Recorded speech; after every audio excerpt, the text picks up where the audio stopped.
চলে সতী মুখে তার বাবারি শ্রীনাম, ক্ষুধা তৃষ্ণা ভুলে গেছে নেই যে বিরাম।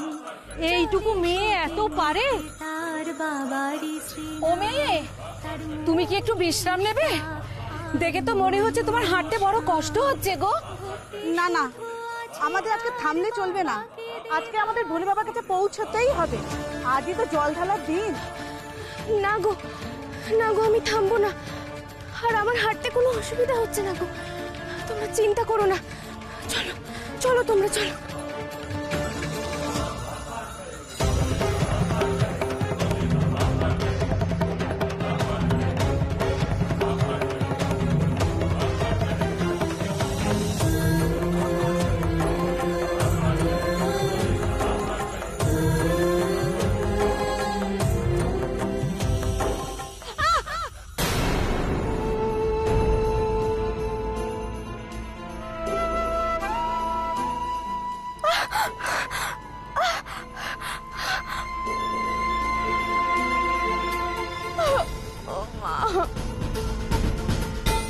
গৌরী, গৌরী, ঈশান কি করছো? পাগলামি করো না প্লিজ। শুয়ে থাকো, শুয়ে থাকো। তুমি আমার কথা শোনো। তোমার শরীরে এত স্ট্রেসের জন্যই তুমি অসুস্থ হয়ে পড়েছো। You are not fit Ishaan. Please পাগলামি করো না, শুয়ে থাকো। আমি বলছি তোমাকে 2-4 দিন তুমি এখানে থেকেই রেস্ট নেবে। তোমার জ্বর এখনো কমেনি। ভালো না হওয়া পর্যন্ত আপনি কোথাও যেতে পারবেন না। এই অবস্থায় যদি আরো ছটফট করেন আরো বড় অসুখে পড়বেন আপনি। ঈশান প্লিজ আমার কথাটা একবার বোঝার চেষ্টা করো।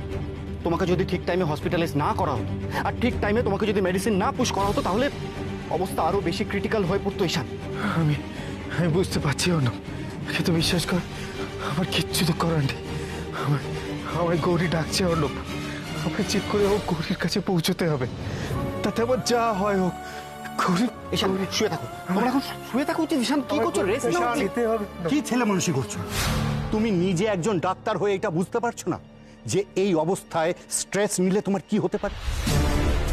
তোমার এখন ঘুমের দরকার, ডিপ স্লিপ। আমার গৌরীর কাছে যেতে হবে। অর্ণব, ইঞ্জেকশন রেডি করো, কুইক। আমার ইঞ্জেকশন দিস না অর্ণব।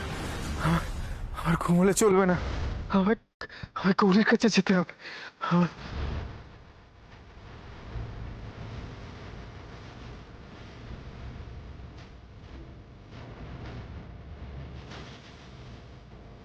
গৌরী, স্যার পুশ করো, পুশ করো। ইঞ্জেকশন দিস না অর্ণব, দিস না।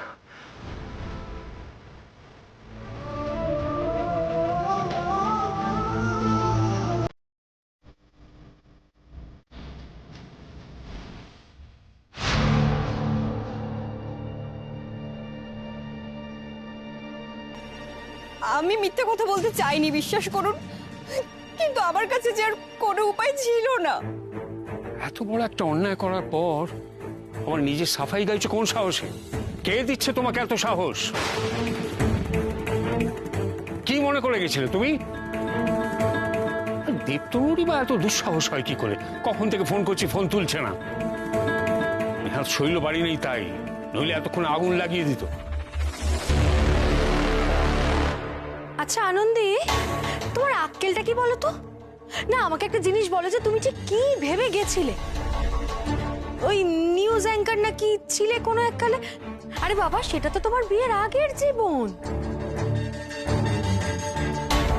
বিয়ের সময় তো তোমাকে স্পষ্ট বলে দেওয়া হয়েছিল, হ্যাঁ বলে দেওয়া হয়েছিল তো যে এই বাড়িতে বিয়ে হয়ে এলে বাইরের আর কোনো কাজ করা যাবে না। ঘোষাল বাড়ির বউ তুমি, আর ঘোষাল বাড়ির বউ কিনা রাস্তাঘাটে আরো 5 জনের সাথে কাঁধে কাঁধ লাগিয়ে কাজ করবে, দিরিঙ্গিপনা করে বেড়াবে। এটা হয় কখনো? এই ঘোষাল বাড়ির একটা প্রেস্টিজ বলে ব্যাপার আছে। কোন সাহসে, হ্যাঁ কোন সাহসে তুমি সেটা না মেনে চলে গেলে? এত বছর পর ভাবলাম যে কাজটা করতে আমি ভালোবাসতাম, সেই কাজটার সাথে যদি কোনোভাবে যুক্ত থাকা যায়। আর ওরাও বললো যে বিশেষ কিছু করার নেই। আর আমি তো অ্যাঙ্কারিং করিনি, আমি শুধু একটু গ্রুমিং করিয়েছি। মা, মা আপনি বিশ্বাস করুন, আমি আমার স্বামী, সন্তান, সংসার কারোর অবহেলা করে যেতে চাইনি। কিন্তু আমি যদি সত্যি কথাটা বলে যেতাম তাহলে আমাকে যেতে দেওয়া হতো না। আর সেই জন্য তুমি এত বড় একটা অন্যায় করলে, পাপ করলে। নিজের সুখ আনন্দ তোমার কাছে এত বড় হলো যে আমাদের বাড়ি এত বছর ঐতিহ্য একেবারে ধূলিসাৎ করে দিলে। চমৎকার। সবই হচ্ছে সঙ্গ দোষ। সারাক্ষণ গৌরীর সঙ্গে থাকতে না তুমি? এবার দেখো গৌরীর কুপ্রভাব তোমার ওপর কিভাবে পড়েছে।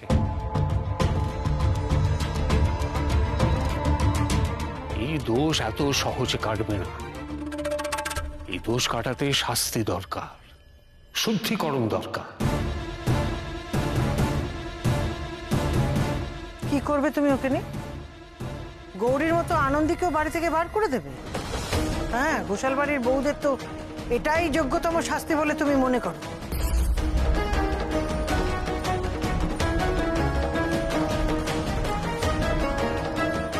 আর দাদা, আপনি চুপ করে আছেন কেন? ঘোষাল বাড়ির একটা মান মর্যাদা আছে, সেটা আনন্দী লঙ্ঘন করেছে। তা ওকেও গৌরীর মতন বাড়ি থেকে বের করে দিন। তাছাড়া দেবতনু এখন বাড়িতে নেই, এটাই তো আদর্শ সময়। ঘোষাল বাড়ির মান মর্যাদা বজায় থাকবে।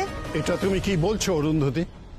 আমি কি ইচ্ছে করে বাড়ির বউদের বাড়ি থেকে বের করে দিচ্ছি?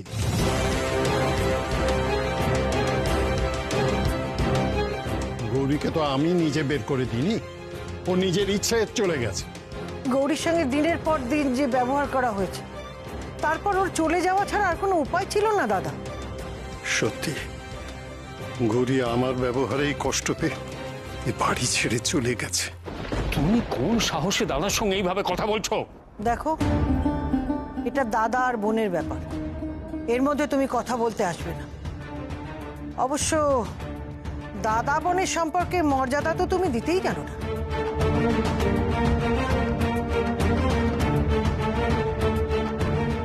যে সংসারে বউদের এত কষ্ট দেওয়া হয়, এত অবহেলা করা হয়, সেখানে আর যাই হোক লক্ষ্মী বাস করে না দাদা।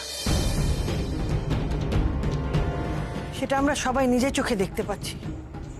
দাদা ঘোষাল বাড়ির মান মর্যাদা নিয়ে পড়ে আছেন, অথচ দেখতে পাচ্ছেন না আজ ঘোষাল বাড়ির লক্ষ্মী ছাড়া।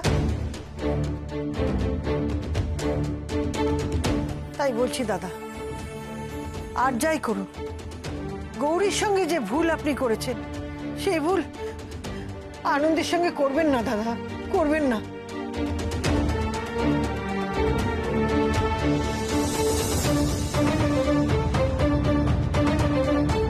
অরুন্ধতির বড্ড বার বেড়েছে। সবার আগে ওর মুখটাই বন্ধ করতে হবে।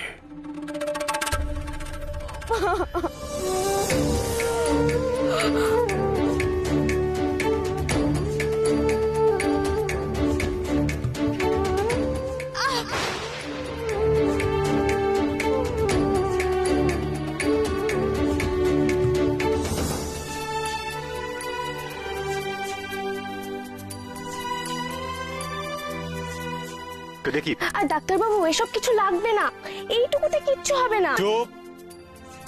এত কথা বলতে বলেছি আমি? দেখি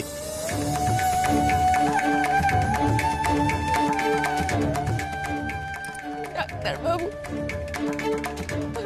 আপনার জন্য সব কিছু করছি ডাক্তারবাবু। আর একটু সময়ের অপেক্ষা, আর একটু। আমার যাত্রা শেষ হলে আমি বাবার মাথায় জল ঢালবো ডাক্তারবাবু, আর আমি আপনার দেখা পাবো, দেখা পাবো আপনার।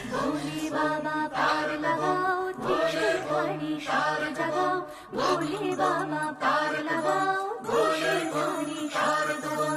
কাঁটা বিধে রক্ত ঝরে পায়, তবু পথ থেকে পথ সতী পার হয়ে যায়। কাঁটা বিধে রক্ত ঝরে পায়।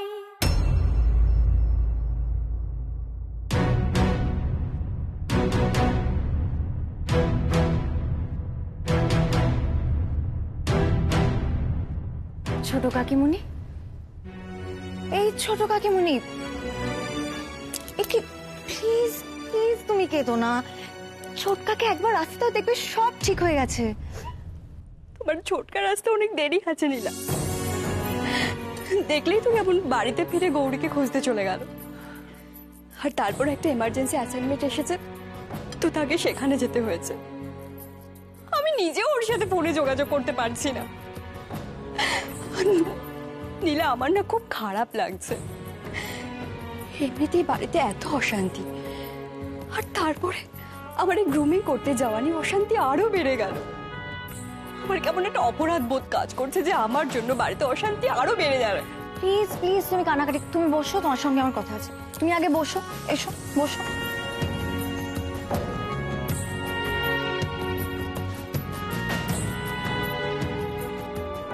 তুমি কোনো অপরাধ করোনি ছোট কাকিমুনি, এবং তোমার জন্য বিশ্বাস করো কোনো অশান্তি হচ্ছে না। আর তুমি তো জানো এমনিতেই এই বাড়িতে একটার পর একটা অশান্তি লেগেই আছে। আর ঠিকই তো, যদি তুমি এই বাড়িতে সবাইকে বলে কয়ে অনুমতি নিয়ে যেতে, তো আর কি মনে হয় কেউ তোমাকে অনুমতি দিত? কেউ দিত না। বরং যেই কাজটার জন্য সবাই তোমাকে চিনত, যেই কাজটা তোমার পরিচয় ছিল, সেটার সঙ্গে যুক্ত হয়ে তুমি কিছু একটা করেছো, সেটা তো খুব ভালো কথা। এতে অপরাধ বোধ করার মতো তো কিছু হয়নি। আর আজকালকার দিনে বাড়ির বউ বাইরে গিয়ে কাজ করবে না, সব ভুলভাল ধ্যান ধারণা চলে না। প্লিজ, আমি এটা মানতে পারলাম না। এই এই প্লিজ কেতো না, শোনো না, তুমি একটা সুযোগ পেয়েছো, সেটার সঙ্গে তুমি যুক্ত হয়েছো, তুমি বিষয়টাকে এইভাবে দেখো, ইটস আ গুড থিং। তুমি তো এই বাড়ির লোককে চেনো নীলা, ওরা কেউ এভাবে ভাববে না। বাবা এমনিতেই আমার উপরে অনেক রেগে আছে। শৈলমা এলে আমার শাস্তির ব্যবস্থা হবে। মা, আমি ভুল করেছি মা, আমার জন্যই সব হলো। আমি সবাইকে তোমার ছবিটা দেখিয়েছিলাম বলেই তোমাকে সবাই বকলো। তুমি আমাকে মারো মা, আমি খুব খারাপ, আমার জন্য তোমাকে কষ্ট পেতে হচ্ছে। তুমি আমাকে মারো মা, খুব মারো। তবে বিশ্বাস করো, আমি বুঝতে পারিনি যে সব বাড়ির লোকজনের সামনে তোমার ম্যাগাজিনের ছবিটা দেখালে এত রেগে যাবে। তুমি আমাকে মারো মা, খুব মারো।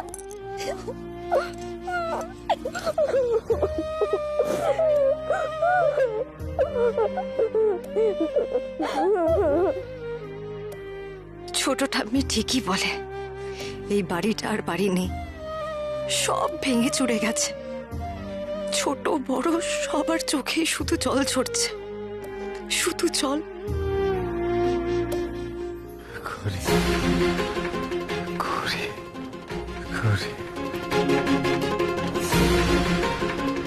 কি ব্যাপার বলো তো অর্ণব, ঈশান বারবার গৌরী গৌরী করছে কেন?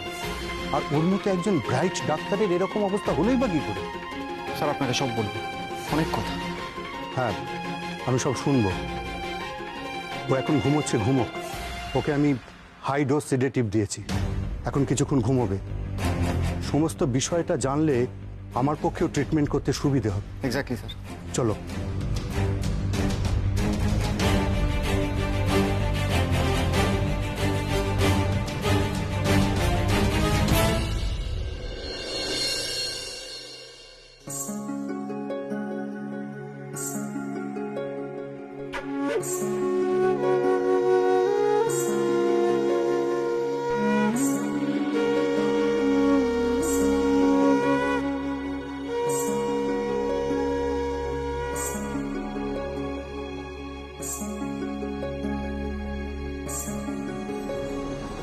अनादिं सुरादिं मखादिं भवादिं स्वरूपं त्वदीयं न विद्यन्ति देवा जगन्मोहिनीयं तु वाग्वादिनीयं सुहृत्पोषिणी शत्रुसंहारणीयं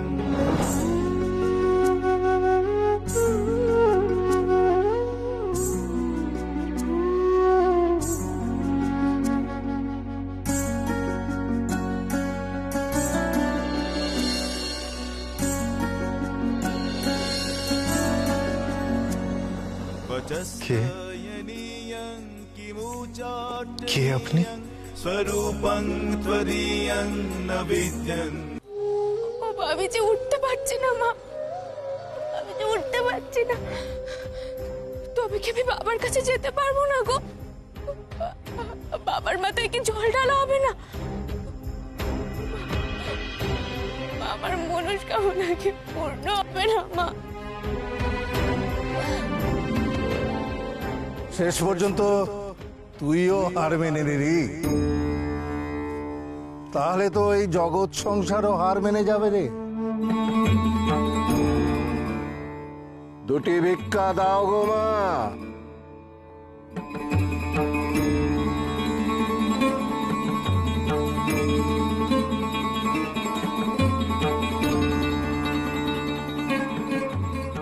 ভিক্ষা দিবি না মা? ছেলেটাকে ফিরিয়ে দিবি? সাধু বাবা, সাধু বাবা, আপনি এখানে? তুই কি জানিস এই মহাদেবকে পাওয়ার জন্য স্বয়ং আদ্যাশক্তি মাকে প্রতি জন্মে বারবার তপস্যা করতে হয়েছিল? তুইও তো তপস্যা করবি বলে জন্মেছিস এই ধরাধামে। কি বলছেন বাবা? আমি এই কারণে এসেছি? আমায় প্রশ্ন করিস না মা, উত্তর তো তোর নিজের মধ্যেই আছে। এখন তুই অন্য মনে আছিস, যথা সময়ে সমস্ত উত্তর তুই নিজেই পেয়ে যাবি। এখন ওঠ, তোকে তো যেতে হবে। তুই যত দেরি করবি তত তোদের মিলনে দেরি হবে। আর তোরা দুটিতে যত পরস্পরের থেকে দূরে থাকবি, এই জগৎ তার সাম্য হারাবে। বাবা, ডাক্তার বাবুর সাথে দেখা হতে আমার এত বাধা আসছে কেন বাবা? আমার যে খুব কষ্ট হচ্ছে। সবই ভবিতব্য, পূর্ব নির্ধারিত। তোর যে কষ্টের মধ্যে দিয়েই মিলন রে, কষ্টের আগুনের মধ্যেই তো তোদের এই ভালোবাসা নিখাত হয়। ও তুই এখন বুঝবি না। এখন আয় দেখি, ওঠ, আয়, ওঠ। শোনো, তুমি যা খুঁজছো তা তুমি এভাবে কিছুতেই পাবে না। তুমি তাকে যত খোঁজার চেষ্টা করবে, সে তোমার থেকে ততই দূরে সরে যাবে। মানে কি বলছেন আপনি? আমি কিচ্ছু বুঝতে পারছি না। প্রেমই হলো এ জগতের সবথেকে বড় তপস্যা, আর তুমি হলে এই জগতের আদি তপস্বী। তাকে খোঁজার চেষ্টা তুমি করো না, তুমি বরং তোমার যা তপস্যা, তোমার যা ব্রত, তাতে মন দাও। মানুষের সেবা করা হলো মহৎ ব্রত, তুমি সেই ব্রতই পালন করো। সেবার মধ্যে দিয়েই তুমি তাকে ঠিক খুঁজে পাবে। কিন্তু তুমি যদি এভাবে পথে পথে তাকে খুঁজতে থাকো, তাকে কিন্তু তুমি চিরতরে হারাবে।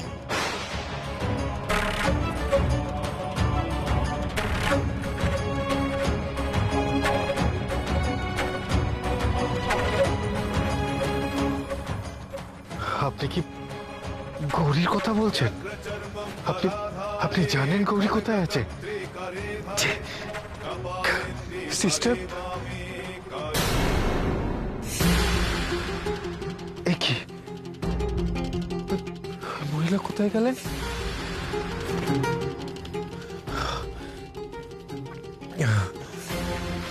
ঘরে তো কেউ নেই। তাহলে কি জ্বরের ঘরে ভুল দেখলাম? না না, কেউ তো সত্যি এসেছিল এই ঘরে। আর কি বলে গেলেন এসব? যা খুঁজছি তা পাবো না, মানে গৌরীকে খুঁজে পাবো না। আর আমার জীবনের যা ব্রত, মানে সেবা করা, তাতে মন দিতে হবে। আমি কি নিছক স্বপ্ন দেখলাম, নাকি সত্যি? বাহ, এই তো দিব্যি হাঁটতে পারছিস। জানিস মা, মনের জোর আর ভক্তিটাই হচ্ছে আসল।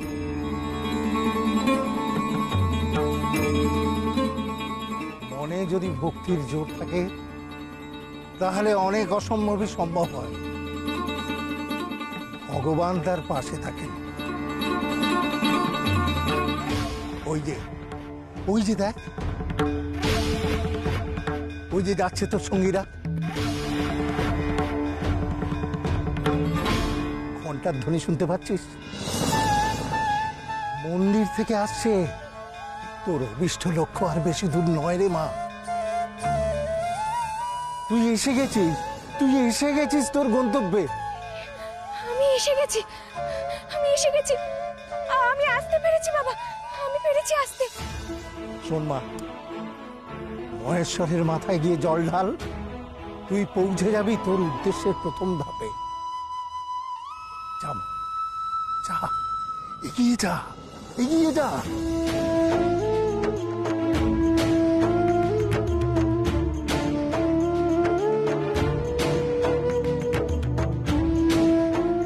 ওই তো গৌরী, আমরা ভাবলাম গৌরী বোধহয় পিছিয়ে পড়েছে। না গো, তো পিছিয়ে পড়লে হবে না, আমাকে বাবার মাথায় জল ঢালতেই হবে। তা তো বটেই, এত দূর যখন এসে পড়েছো তখন তো বাবার মাথায় জল ঢালতে হবে। ওই দেখো বাবার মন্দির। আমি আসছি মহাদেব, আমি আসছি বাবা ভোলানাথ, আমি আসছি। আমার বোধহয় গৌরী কিভাবে খুঁজতে খুঁজতে আমি কি হ্যালুসিনেট করছি? না, এরকম করলে চলবে না। এবার যা করার ঠান্ডা মাথায় ভেবে চিন্তে করতে হবে। এভাবে উদ্ভ্রান্তের মতো রাস্তায় গৌরীকে খুঁজে বেড়ালে হবে না।